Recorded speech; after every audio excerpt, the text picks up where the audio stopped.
The princess fell in love with the slave boy. But his true identity was unbelievable. The palace slept beneath a velvet sky, quiet and shimmering beneath 1,000 scattered stars. Lanterns flickered along the stone corridors, their flames swaying in the cool night wind as if whispering secrets no one dared speak aloud. Inside her chambers, the princess tossed beneath silk sheets, suffocating under the weight of her own thoughts. Sleep refused her. Not even the gentle lull of the palace fountain calmed her restless mind. She needed air. She needed space. She needed something. She didn't know what. Quiet as a shadow in her own home, she slipped out of her bed, pulled a cloak around her shoulders, and stepped into the corridor. Every sound felt louder at night, the creak of floorboards, the whisper of fabric, her heartbeat. She walked carefully, knowing she was not allowed to roam alone at this hour. But she was a princess, not a prisoner, and tonight, she refused to be confined by rules she never agreed to. She moved through the palace gardens, inhaling the scent of jasmine and wet earth. The moon cast silver trails across the stone paths, guiding her steps until she reached the courtyard that led to the stables. She paused at the entrance, her breath visible in the cool air. Something felt wrong. Then she heard it. A sound she had never heard within her kingdom's walls. Not whispers, not laughter, not footsteps, but pain. Sharp, wet, tearing pain. A crack, followed by a muffled cry. Her entire body went rigid. Another crack, a gasp of agony. She stepped closer, heart thundering, and pushed open the wooden stable doors just enough to slip inside. That's when she saw him. A boy, no older than she, was pinned against one of the stable posts, his wrists tied above his head. His back was exposed, marked with dark, fresh wounds that gleamed in the torchlight. Blood soaked the waistband of his trousers. A guard stood behind him, whip raised high, face twisted with cruel satisfaction. The princess's breath caught violently. She had seen punishments before, nobles being scolded, servants being reprimanded. But she had never seen this, never imagined this, and something primal inside her recoiled in horror. The guard swung again. The whip sliced the air. "Stop!" she shouted before she even realized she'd moved. The guard froze mid-strike, turning slowly toward her. His eyes widened at the sight of the princess standing alone, outraged, trembling with fury. Your Highness," he stammered. "You shouldn't be here. I asked you to stop," she said, her voice sharp and commanding even though her legs felt weak. "What are you doing to him?" He disobeyed orders," the guard lied quickly. "Slaves must be punished when they—" "That's enough." Her voice trembled. "Untie him." The guard hesitated. His authority didn't usually meet opposition, especially not from the princess, who rarely spoke against palace decisions. But the fire in her eyes burned hotter than the torches on the walls. "Yes, Your Highness." His voice deflated. His cruelty dissolved. He lowered the whip, cut the ropes, and stepped back. The boy collapsed forward, catching himself on shaking legs, breath ragged, shoulders trembling. For a moment, neither he nor the princess moved. Then he turned his head slightly, and she saw his face for the first time. Brown skin glistening with sweat and blood. Curls falling over his forehead. Eyes, deep, wary, burning with something he tried desperately to hide. Those eyes met hers, and the world stopped. He wasn't just injured. He wasn't just beaten. He was broken in ways she didn't understand yet. Broken in the way people become when they're taught they don't deserve to exist. Her chest tightened painfully. She stepped toward him without thinking, reaching out. "Are you all right?" she whispered. He flinched, not from her, but from the idea that anyone would touch him gently. "I'm fine," he muttered, voice hoarse, exhausted. "Thank you, Your Highness." She had never heard a voice like his, soft but steady, wounded but proud. She lowered her hand, respecting the distance he kept. "What did you do to deserve this?" she asked, voice trembling. He lifted his chin slightly, the faintest hint of defiance flickering in his eyes. I existed. The answer stunned her. The guard cleared his throat awkwardly. If your highness has no further business, leave us, she said sharply. The guard hesitated, then bowed stiffly. As you wish. He exited the stables, leaving them in the quiet glow of torchlight. For a long moment, the princess simply stood there, staring at the boy who had drawn blood she had never been allowed to see. The palace was full of beauty, silk, gold, marble, but this was the first time she felt the sharp edge of the truth beneath all that grandeur. "What is your name?" she asked softly. He hesitated. "I don't have one, Your Highness. Everyone has a name, not slaves." Her heart clenched. She stepped closer, not too close, but enough for him to see that she was not afraid of him, not disgusted by him, not above him. "Then I'll learn it," she whispered. "Even if you never tell me." His jaw tightened. His breath shook. His eyes glimmered, not with tears, but with something far more dangerous. Hope. The princess didn't know it yet, but tonight was the night her world cracked open, and the boy, bleeding, bruised, unnamed, would become the one person she could never forget. The princess couldn't sleep after that night. Every time she closed her eyes, she saw his face. The shock in his expression when she stopped the guard. The pain he had tried so hard to hide. The haunting emptiness in his voice when he said slaves didn't have names. But more than anything, she remembered the moment their eyes met.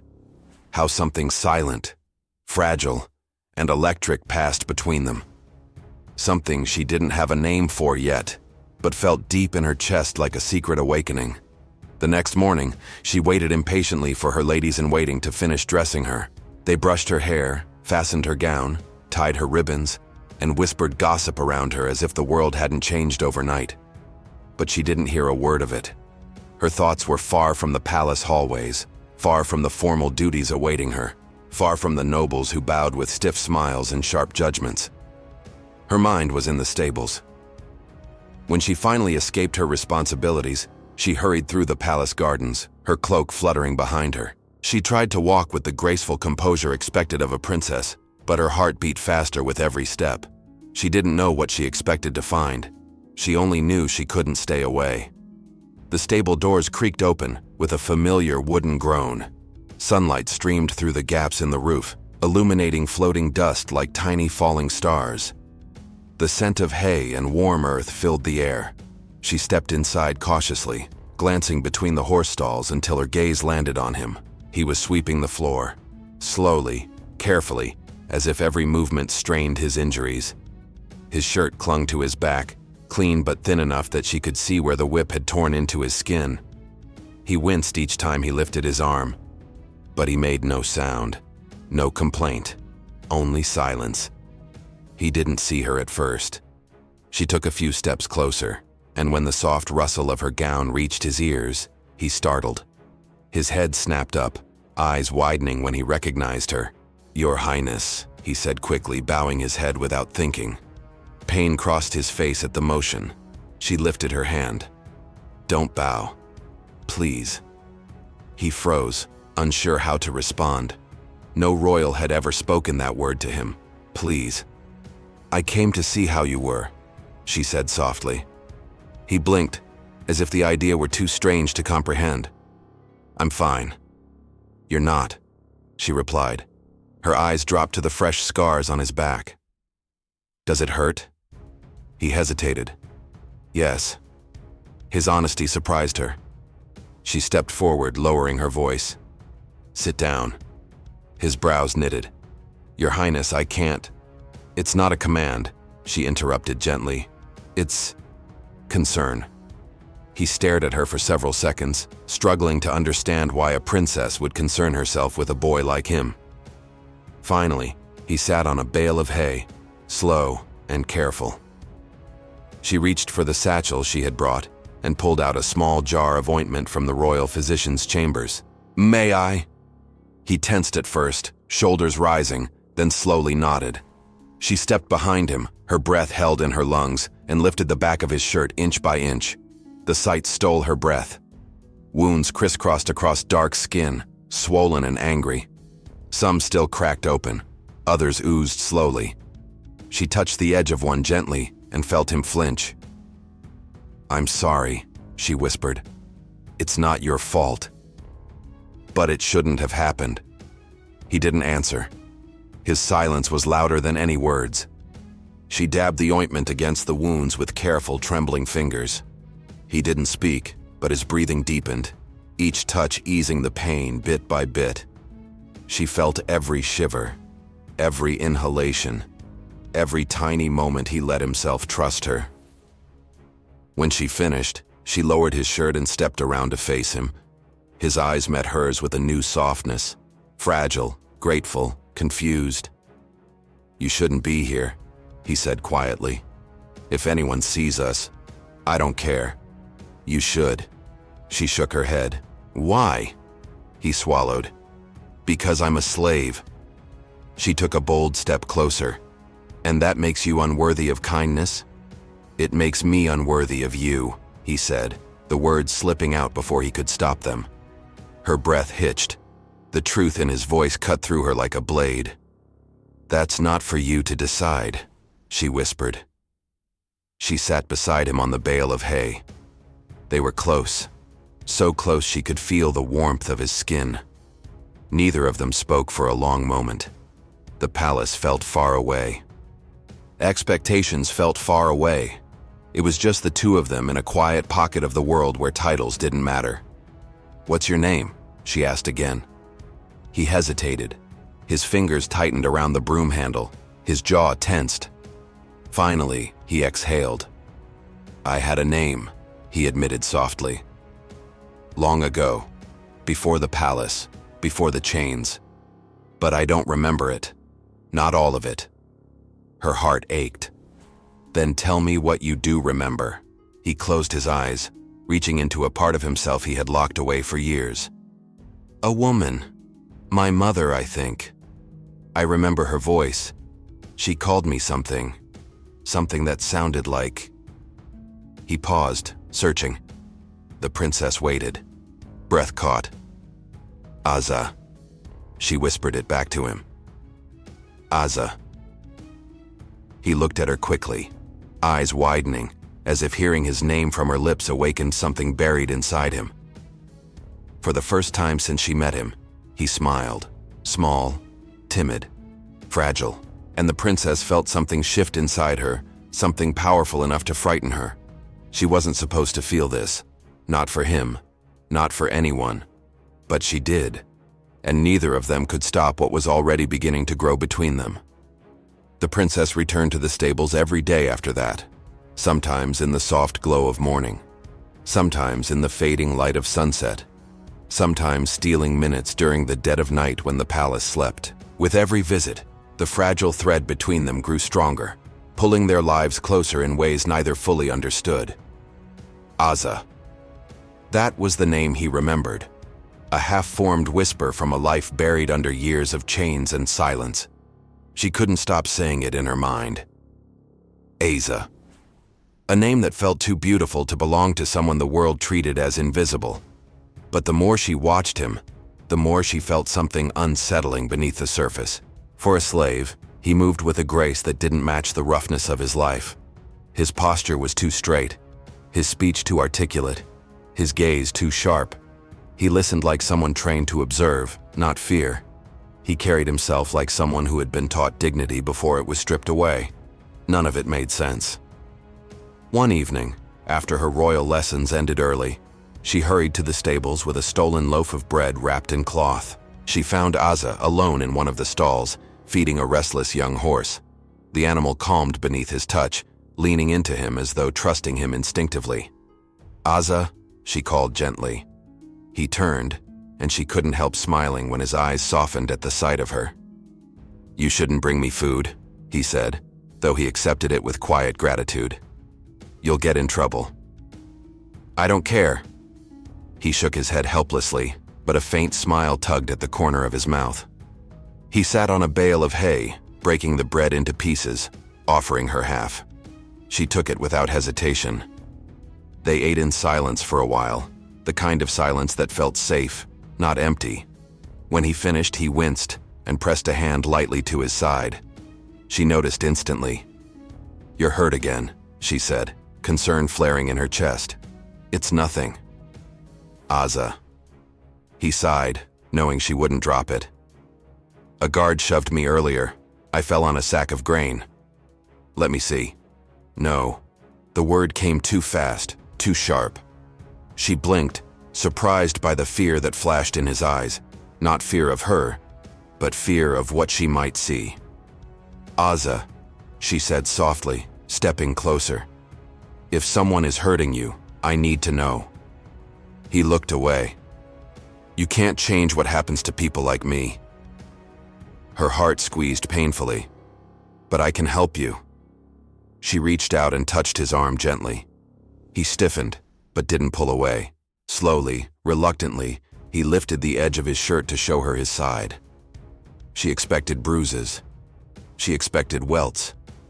She did not expect what she saw. Her breath caught. A mark, dark, intricate, unmistakable, etched into his skin like a birthmark. A symbol she had seen her entire life, hanging from banners, carved into the palace pillars, embroidered into royal robes. The royal crest. And not just any crest, her family's crest. Her pulse thundered. Her knees weakened. She reached out with trembling fingers. "Aza, what is that?" He lowered his shirt quickly, eyes flashing with a panic she had never seen from him. "Nothing." "It's not nothing," she whispered. "That mark. Only members of the royal bloodline have it." Aza stood abruptly, backing away from her. "I don't know what it is. I don't know how I got it." "You must know something." "I don't." His voice cracked, raw and fractured. He looked like someone running from himself. She stepped forward slowly, gently, like approaching a wounded animal. "Aza, please. I won't hurt you. I won't tell anyone. But tell me the truth." He pressed a hand to his forehead, breathing hard. "I don't remember," he said, voice shaking. "I was too young. I only remember flashes, places, sounds, a woman's scream, men shouting, fire, hands grabbing me, dragging me away. Then nothing." The princess felt her heart stop. "Aza," she whispered, "what you're describing. It sounds like you were taken." He stared at her, eyes wide with fear he'd buried for years.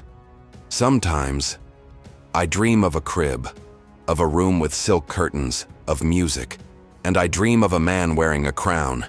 But," he gulped, voice trembling, "slaves don't dream of kings. It doesn't make sense." She couldn't breathe. Those weren't dreams.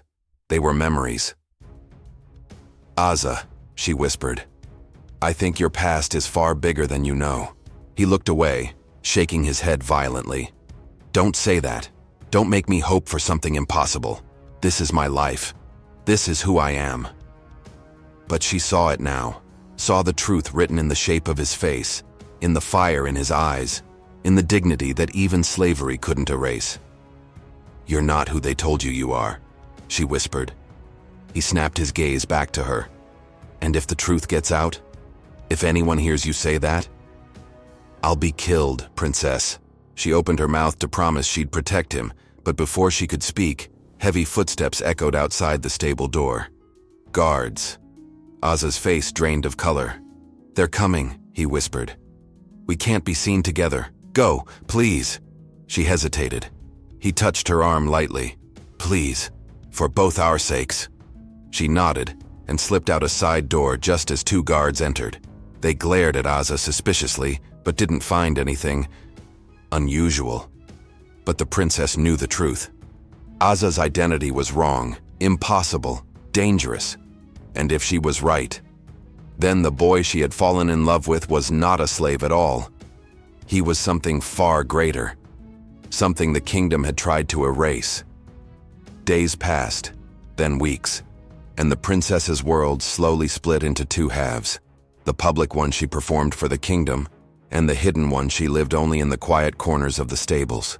In the public world, she wore silk gowns, greeted nobles, attended lessons, and pretended her heart was untouched. But in the stables, she breathed differently. She lived differently. She felt differently. Asa was no longer just a boy she pitied.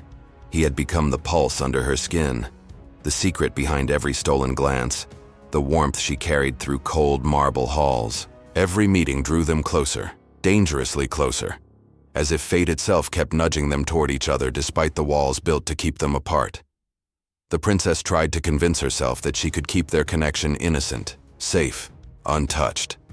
But the heart does not follow rules written by kings. One evening, after a storm had swept across the kingdom and left the sky streaked in orange and silver, she slipped quietly into the stables. Asa was there, brushing down a horse, his curls still damp from the rain. Lightning flickered faintly in the distance, illuminating his silhouette. She paused at the doorway, just watching him. How gentle his hands were, how his movements carried a calm dignity at odds with the chains placed on his life. He noticed her before she spoke. "You're late today," he said softly, without turning. "You knew I'd come." He glanced over his shoulder, a small, shy smile lifting one corner of his mouth. "You always come." Her heart fluttered in her chest. She stepped closer, pushing her hood back, letting the lantern light warm her face. "I wanted to see you." Slowly, he turned fully to face her. There was something new in his expression, a softness carved out of trust, and a fear carved out of longing. His eyes roamed her face, as if memorizing every detail in case tomorrow stole her away. "You shouldn't say things like that," he murmured. "Why not?" "Because it makes it harder to remember my place." She took another step forward. "Maybe your place is not what they taught you." He swallowed hard, gaze flickering to the ground. "I told you before. I can't afford to hope for things that aren't meant for me." "But what if they are?" she whispered. His breath caught. She reached out, slowly, carefully, and touched the bandage on his arm, a wound healing from a cruel guard's temper. He tensed at the touch, not from pain, but from emotion. She could feel it, feel him fighting the walls built inside him. "Asa," she said softly, "I don't see you the way the kingdom sees you." He looked up, eyes dark and shining. "Then how do you see me?" Her heart pounded. She had never spoken these truths aloud, not even to herself. But looking at him now, at the sadness and beauty mixed in equal measure across his face, the words rose on their own. "I see someone brave," she said. "Someone kind, someone who survived things the court doesn't want to admit exist. I see someone who deserves more than what this kingdom has forced on him." He closed his eyes, breathing unevenly. "You say that because you're good," he whispered. "But goodness doesn't change the law. Slaves cannot speak to princesses like this. They cannot look at them like..." "Like what?" she asked, stepping even closer. He froze. His breath shook. The horse behind him shifted quietly, sensing the tension. "Like you're the only person who's ever seen me," he said finally. Her pulse trembled. Their faces were close now. Too close. Close enough she could see the faint specks of gold in his eyes, the way his eyelashes curled, the way his lips parted as if he needed air. Her heart thudded so loudly she feared he could hear it. "I do see you," she whispered. "All of you." "And that's the problem," he said, voice strained. "Because every time you come here I want..." He cut himself off, fear rippling across his features. "If someone finds out, I will be flogged, or worse. And you..." "I'm not afraid," she interrupted. "You should be." "Why?" "Because loving a princess is a crime punishable by death." The word loving hung between them like a spark waiting to ignite. She reached up slowly, heart trembling, and touched his cheek. He jerked slightly, startled by the gentleness. "Asa," she breathed. "You think I don't feel the same?" He inhaled sharply, his entire body turning still. Their eyes locked, and the world outside the stables disappeared until only the two of them existed. Two souls connected by something neither asked for, but both were powerless to resist. "I think about you," she confessed, voice trembling. "All the time, and I'm tired of pretending I don't." Asa shook his head, overwhelmed. "Princess, say my name," she whispered. He froze. His throat worked as he swallowed. "You're a princess. Say it." She'd never used that tone with him, gentle but firm, like handing him a key to something forbidden. He closed his eyes, exhaling shakily. "I can't. You can." He looked at her again, and the fear in his eyes was no longer fear of punishment. It was fear of wanting something so deeply it terrified him. "Leora," he whispered. Her name in his voice felt like a spark igniting her entire chest. Something inside her broke free, something she had never known how to express. She moved closer, her hands trembling as she reached for him. He caught her wrists. "Leora, if we do this, there's no turning back." "I don't want to turn back," she breathed. The air between them thickened with everything unsaid, everything forbidden, everything their hearts screamed but their world forbade. Asa's gaze moved to her lips, and for a heartbeat, she thought he might kiss her. Instead, he leaned his forehead against hers, breathing her in as if memorizing a moment he didn't believe he deserved to keep. "That's all I can allow myself," he whispered. "For now." She let out a shaky breath, eyes closing, absorbing the warmth of him, the closeness, the ache. "I'll wait," she whispered. "For what?" "For the day you don't have to be afraid to love me." His breath hitched, and in that small stable, with rain still dripping from the roof and silence filling the spaces around them, their impossible love took root. A love strong enough to defy a kingdom. The night after Asa whispered her name, Leora returned to her chambers with her heart racing so fast she feared it might burst. She pressed a hand to her chest, trying to steady herself, but the emotions storming inside her refused to quiet. Every time she closed her eyes, she felt his breath against her forehead, heard the tremble in his voice when he said her name, tasted the dangerous truth simmering between them. She should have felt guilt, fear, caution. But what she felt most of all was certainty. Certainty that something about Asa was terribly, impossibly wrong. Not wrong in him, but wrong in the story forced on him. Wrong in the way he had been placed in chains when every instinct told her he had been born to something far greater. Soon, even sleep refused her. Torches flickered in the dark corridors as she paced, restless, replaying the image of the crest burned into his skin. The royal crest, her family's crest. No slave, no servant, should bear such a mark. It was more than unusual. It was impossible. She knew she had to find answers. But answers in the palace were guarded behind velvet curtains and sharpened lies. Anything involving royal lineage was buried under secrecy, especially subjects whispered only in corners, stolen heirs, forbidden prophecies, children erased from history. The next morning, Leora slipped into the palace archives, a labyrinth of ancient scrolls, locked ledgers, and documents written in ink that had long since faded into brown whispers. A single guard watched the entrance, but Leora's presence was never questioned. Princesses did not need permission to enter the halls of knowledge, if only they knew what she was searching for.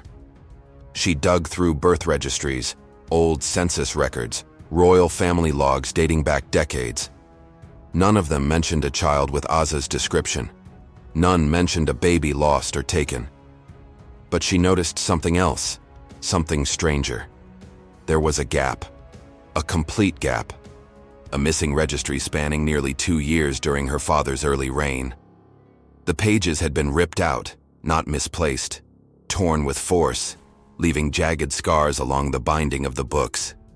She ran her fingers along the torn edges, heart pounding. What happened during these years?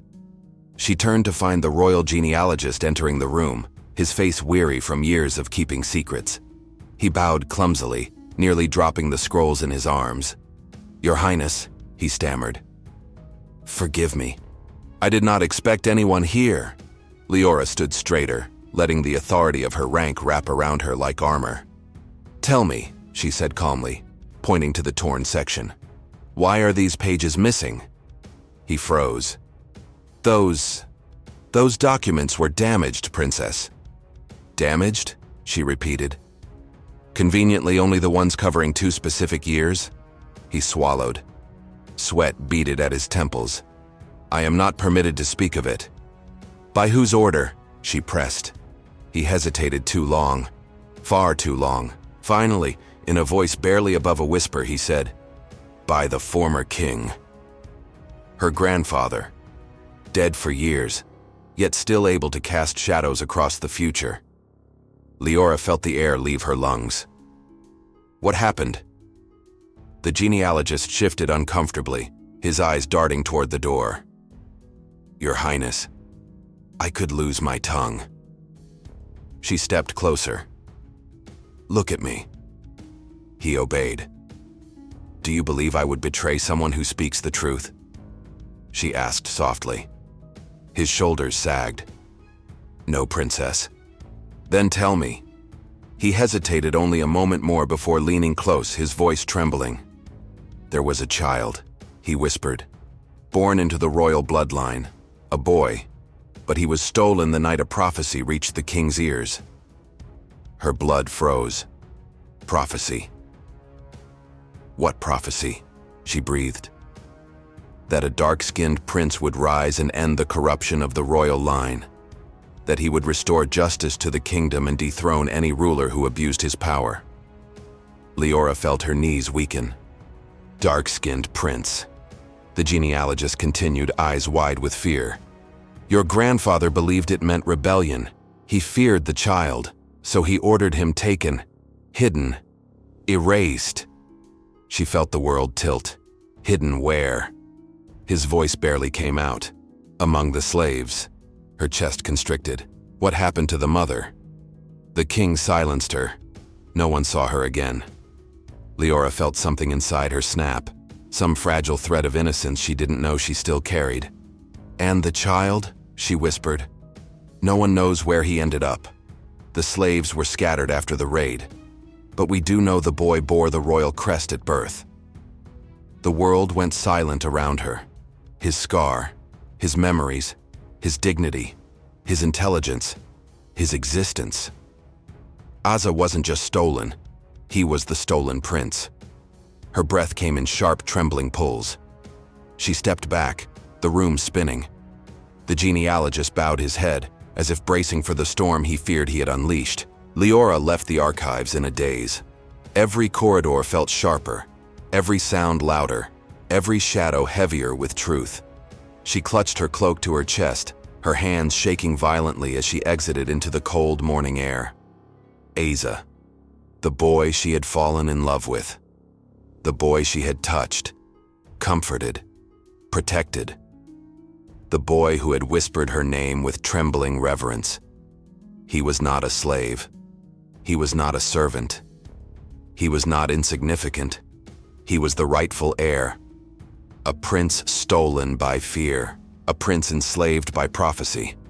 A prince whose identity was never unbelievable, only unbearable to those who feared him. She pressed a hand to her mouth, swallowing a sob she didn't know she held. "What have they done to you?"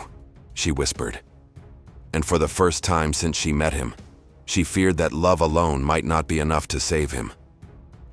But it was enough to start a war. Leora walked through the palace halls like a ghost, silent, cold, drifting. The air itself felt heavier now, as if every stone she stepped on carried the weight of the secret she had uncovered. The truth was no longer a whisper. It thundered inside her skull with every heartbeat. Aza was the lost prince, stolen, hidden, erased. A victim of a prophecy the royal court feared more than justice itself. She pressed a trembling hand against the wall, steadying herself as her breath came short and sharp.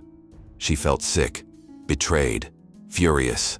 Everything she had believed about her lineage, her kingdom, her father's court, crumbled like dust in her hands. For the first time, she realized the palace wasn't simply a place of luxury and order. It was a cage lined with lies, a fortress built to protect a throne, not a kingdom. She made her way toward her mother's old chambers, now sealed, preserved by the king out of nostalgia or guilt, she had never known which. But there, hidden behind bookshelves and silken curtains, was her mother's private reading room. Leora slipped inside, locking the door behind her. Her mother had been different, gentle, wise, and unafraid to question the world, qualities the court had quietly despised. Leora had been only a child when she died, but fragments of memory clung to her. Warm hands, soft lullabies, whispered stories about justice, mercy, and truth being worth more than crowns. She searched the shelves, pulling out scrolls one by one, until she found a sealed chest beneath the reading table. With shaking hands, she pried it open. Old letters, diaries, and faded parchments were stacked inside, tied with ribbons that had lost their color. She read until her eyes blurred. Her mother had known. Her mother had known the prophecy, had feared the lies being told around the court. She had written about visions, dreams, and warnings delivered by traveling mystics. She had written about a baby, a dark-skinned baby, born into the royal line shortly before Leora's birth. A baby taken away in the dead of night under the orders of the king and his council. The words burned her. A child with skin like night will rise as the rightful ruler. He will restore the broken balance. His heart will be stronger than any crown. Her mother's voice echoed through the lines. If this child survives, he will lead the kingdom toward justice. If he is destroyed, the kingdom will descend into darkness. Leora clenched the pages, anger flooding her veins. Her father's court had not tried to protect the kingdom. They had tried to protect their power. Fear had driven them to commit the most unforgivable crime, the theft of a newborn prince. She read on, tears hot against her cheeks. They planned to hide him among the slaves. They believe no one will ever look for him there. My heart aches for this innocent life. The next lines were smudged as though her mother had cried over them. If anything happens to me, may whoever finds these words fight for the truth. The room twisted around Leora. The edges of her vision blurred. Her mother had tried to stop it. She had tried to protect the truth. And now it was Leora's turn to finish what she started.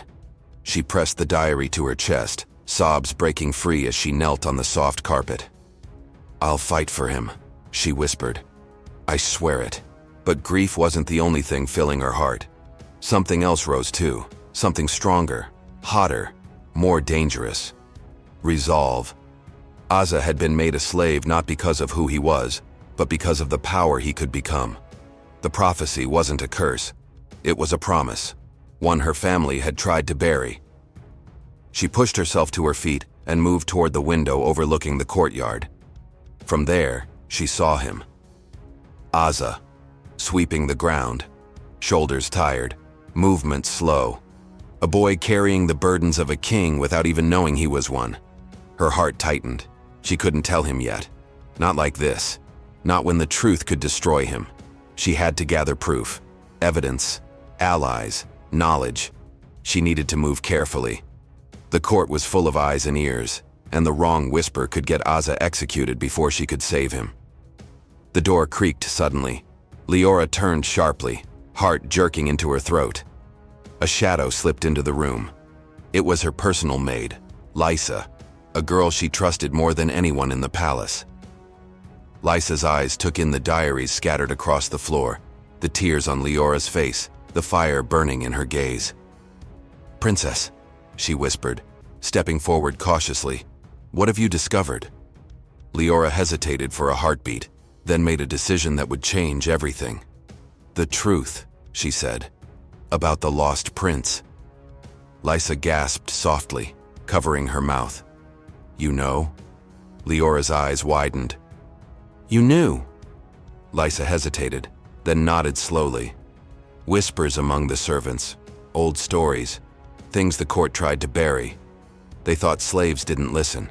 They were wrong. Leora stepped closer. "Azza is the prince, isn't he?" A flicker of sorrow crossed Lisa's face. "Princess, if that boy ever learns who he truly is, the kingdom will tremble." That's exactly why he needs to know, Leora whispered fiercely. Lisa grabbed her hands, fear filling her eyes. No, if the king finds out before he is ready, he will kill him. The court will never allow a dark-skinned heir to sit on the throne. Leora froze.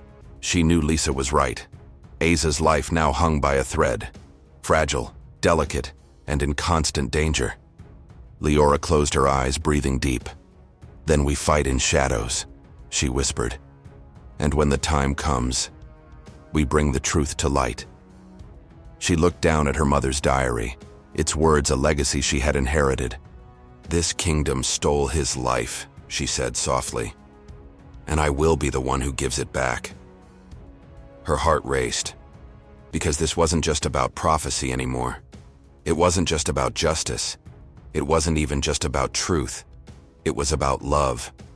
And she would risk everything, her title, her safety, her life, before she let the court destroy him again. Leora took 2 full days before she returned to the stables, 2 agonizing days during which she wrestled with the truth in silence, planning her next move while keeping her face composed before the court. She watched Aza from afar, each glimpse piercing her deeper. His movements, his posture, the quiet dignity with which he carried out every degrading task. It all felt unbearable now that she knew who he truly was. Aza noticed her distance. He felt it like a wound. He didn't know why she had suddenly withdrawn, why he felt her absence like a cold shadow following him through the halls. He swept floors with his head down, carried water, scrubbed stone steps, but his mind was a storm of questions. Had he done something wrong? Had he crossed a line? Had he ruined everything by saying her name that night? By the time Leora finally gathered the courage to approach him again, he was in the stables late at night, tending to a horse with trembling hands. She saw him before he saw her, saw the exhaustion in his shoulders, the weight in his eyes, the loneliness that mirrored her own. "Aza," she whispered. He froze. Slowly, he turned to face her. This time, he didn't smile. This time, he didn't soften. He looked hurt. "You disappeared," he said quietly. "Did I do something wrong?" The pain in his voice crushed her. "No," she said, stepping closer. "You did nothing wrong. I've just learned something. Something that changes everything." He frowned. "What do you mean?" She hesitated. She had rehearsed 100 ways to tell him, but none of them felt right now that she stood in front of him. Some truths were too heavy to release without breaking the air around them. Instead of speaking, she reached into her cloak and pulled out her mother's diary. The pages fragile, ink faded, but words powerful enough to shake kingdoms. Aza eyed the book warily. "Princess, what is that?" "Evidence," she whispered, her voice trembling. "About you." He stiffened. "What about me?" Her breath quivered. "Sit with me, please." He hesitated, then followed her to the far corner of the stables where hay bales formed a small shelter from sight. The moonlight seeped through the cracks in the wooden roof, casting silver lines across his skin. She sat beside him, close enough to feel his warmth. Leora flipped the diary open to the passage about the stolen prince and handed it to him. "Read," she whispered. Aza stared at the page as if it were a foreign object. Slowly he took the diary, his fingers trembling. As his eyes scanned the words, his breath grew louder. His chest tightened. The muscles in his jaw worked. He read each sentence twice, disbelief clouding his expression. When he reached the line describing the crest, his hand flew to his side, pressing through the fabric of his shirt to the mark beneath. "No," he whispered. This can't be real." "Aza, I'm not a prince," he snapped, pushing the diary away as though it burned him. "I'm a slave. I've always been a slave."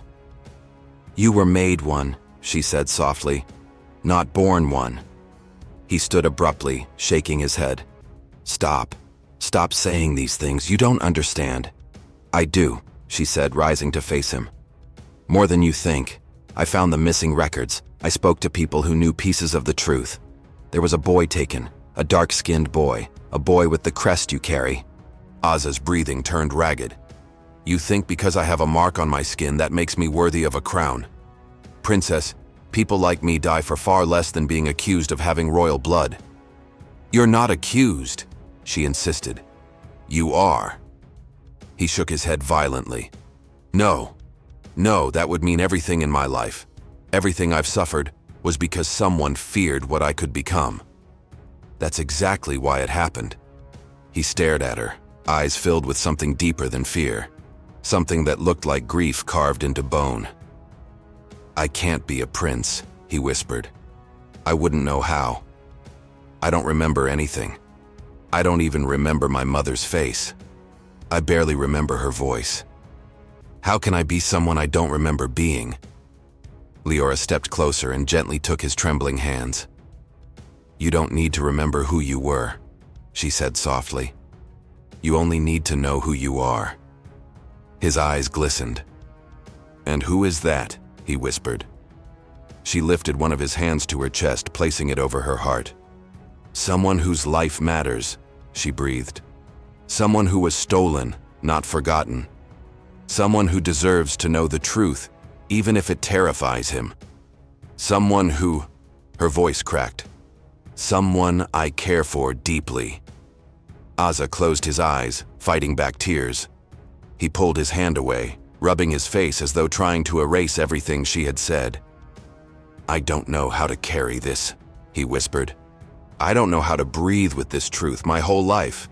I thought I was nothing, and now you're telling me I was meant to be something. You were meant to be everything, she said fiercely. He opened his eyes, a tear slipping down his cheek. He wiped it quickly, ashamed. Leora reached out and touched his face gently, turning him toward her. You don't have to face this alone, she whispered. We will uncover the truth together. Azza swallowed hard. Why would you risk your life for me? She took a shaky breath. Because I love you. The words fell between them like a spark striking oil. Azza froze. He stared at her as though the world had just been ripped open. His lips parted, but no sound came out. Then his breath caught, and the tears he had tried to hold back slid silently down his face. Leora, he whispered, his voice breaking. She stepped close enough that their foreheads touched.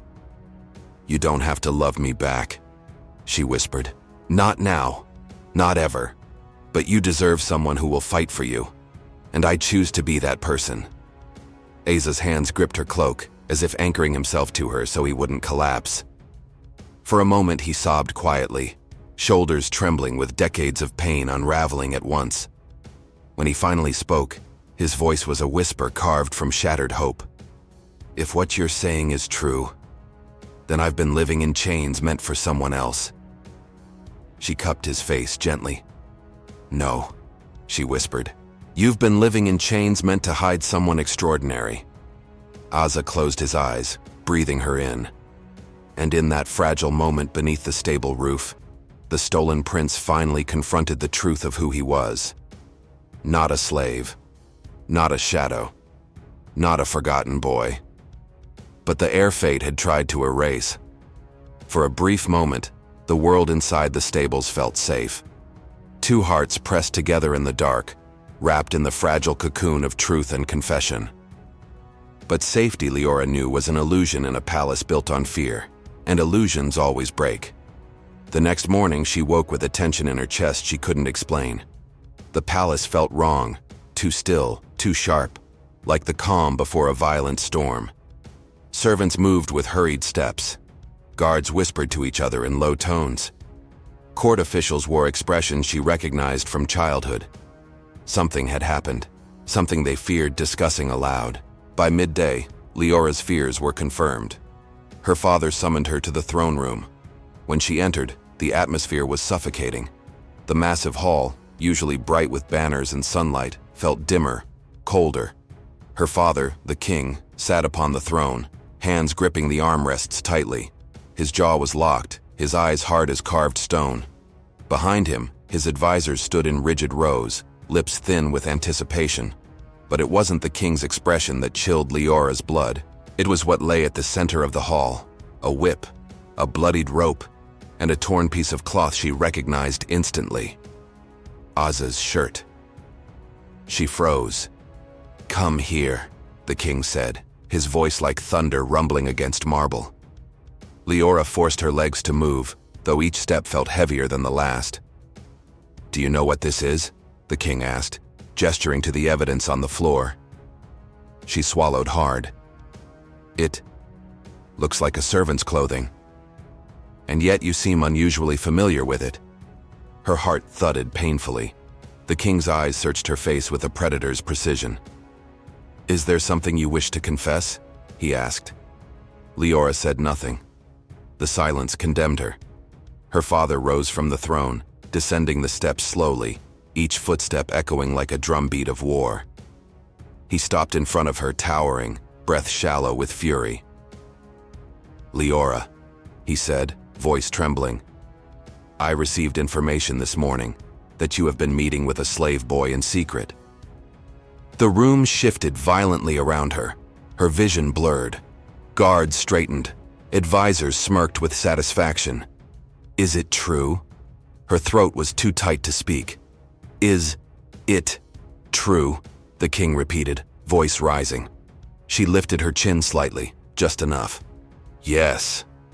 The word struck the room like a blade splitting stone. Gasps erupted. Advisors whispered furiously. A guard near the door tightened his grip on his spear. Her father's face twisted into something she had never seen before. Rage, betrayal, and something uglier beneath it. "You dare shame your family?" he thundered. "You dare contaminate your bloodline with filth?" Leora flinched. "He is not filth. He is a slave. He is a human being," she shot back. The king's hand snapped out, striking her across the face. Leora stumbled, her cheek burning, but she refused to look away. Her father's breathing grew heavy, as if he couldn't believe she had not bowed, not broken, not apologized. "What is his name?" he demanded. She stayed silent. "Tell me," he barked. "No." The king turned to his guards. "Bring him." Leora's blood froze. "No, father, please. Bring him." The guards bowed and stormed out.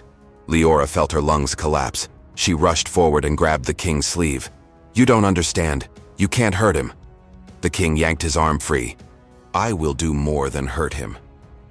"No, please, he did nothing wrong. He touched what does not belong to him," the king roared. "He dared to pollute the royal line, and for that, he will die." Leora's knees buckled. "Father, no, you can't. You don't know who he is." "Oh, I know exactly what he is," the king spat. "A slave who forgot his place." Leora's heart shattered. Two guards dragged Azza into the throne room before she could protest further. His hands were bound behind his back. His face was bruised. His curls were tangled and dried blood streaked his cheek. Yet he walked upright, shoulders straight, chin lifted. Even in chains, he radiated dignity. Leora ran to him, but guards blocked her path, crossing their spears. Azza looked at her, only at her, as though no one else existed in the room. "Are you hurt?" she whispered, tears rising. He shook his head softly. "I'm all right." "No," she sobbed. "You're not." The king's voice sliced through the moment. "Touch her again," he warned Azza, "and I will have your fingers cut off." Azza didn't look away. "She is not afraid of you." The room went dead silent. Even Leora couldn't breathe. "You dare speak to me?" the king hissed. Azza held the king's gaze with steady defiance, a defiance that came not from arrogance, but from truth boiling beneath the surface. And the king saw it. For the first time, he truly looked at Azza, looked into him, and something flickered behind his eyes. Shock, fear, recognition. Leora saw it too. Her father had realized something. Azza resembled him, the same jawline, the same fire behind the eyes, the same shape of the brow. The king recoiled slightly as though seeing a ghost. "What are you?" the king whispered. Azza's chains clinked as he straightened. "I am what you tried to bury," he said quietly. Leora felt her heart stop. The king's face drained of color. Guards looked between them, confused. Whispers erupted among the advisors. Her father's voice trembled, just for a moment. Impossible. Azza lifted his chin. Is it? The king stumbled back a step, grasping the edge of his throne. For a heartbeat, Leora saw terror in his eyes. The truth wasn't unbelievable. It was undeniable. And the king saw it now. The prophecy he thought he strangled at birth had risen from the ashes and stood before him in chains. The stolen prince had come home, and the king's next command would decide whether the kingdom rose or fell. The throne room had never been so silent, not during executions, not during coronations, not even during the war councils that once shook the kingdom to its core. This silence was deeper, sharper, like the collective breath of a world waiting to collapse. Azza stood in chains. Leora stood behind guards who wouldn't let her touch him. The king stood frozen, staring at the boy whose presence cracked open everything he believed he had buried. At last the king spoke, his voice strained, thin, almost fearful. "You are nothing," he said, but it sounded less like conviction and more like a plea. "You are a slave." Azza didn't flinch. "You know that is a lie." The king's jaw tightened. "I know no such thing." Azza stepped forward, just one step, but it felt like the earth shifted beneath everyone's feet. "Then why do you fear me?" he asked. "Fear you?" the king scoffed. "I fear no one." "You fear what I represent," Azza said softly. "You fear the prophecy. You fear the truth." The king's spine stiffened so abruptly it was almost painful to watch. "Guard," he barked. "Prepare the gallows. The slave dies at dawn." Leora screamed. "No!" She tore against the crossed spears, pushing, fighting, her hair falling loose around her face. "Father, you can't. He did nothing." "Silence!" the king roared. But Leora did not silence. She pushed past one guard, and when he grabbed her arm, she slapped his hand away with such force the entire room gasped. "You will not kill him," she cried. "Not while I still draw breath." The king's eyes narrowed in fury. "You forget your place." "No," she said, stepping toward Azza, voice trembling with righteous fire. "It is you who has forgotten yours." The court erupted in whispers. Guards exchanged nervous glances. The advisors shifted uncomfortably. Leora continued, voice rising. "Your duty is to protect the kingdom, not commit atrocities to secure your power." "You speak treason," the king shouted. "I speak truth." Leora moved to stand between the king and Azza, her arms spread wide, the same way Azza had once shielded her from arrows in the courtyard weeks ago. She no longer looked like a sheltered princess. She looked like a woman forged in fire. "You think I don't know what you did?" she said, her voice shaking with emotion. "You stole a newborn child. A prince. My blood. My kin. You enslaved him because you were afraid of a prophecy." The king's face drained. "Who told you that?" "My mother knew," Leora said. "She wrote it down. She tried to stop you." Gasps filled the hall. The king trembled, not with fear, but with the rage of a man cornered by his own sins. "You know nothing," he growled. "I know everything," Leora said. "I know you tried to erase him. I know he bears the crest. I know he remembers flames and soldiers and a woman screaming his name. I know you created a lie, and you expect this kingdom to kneel to it." The king's face twisted. "Guards, seize her." But none of the guards moved, not one, because the truth was no longer a rumor in the stables.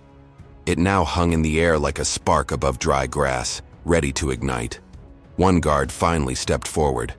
"Your Majesty, if the boy truly bears the crest, the law demands an inquiry." "Law?" the king hissed. "I am the law."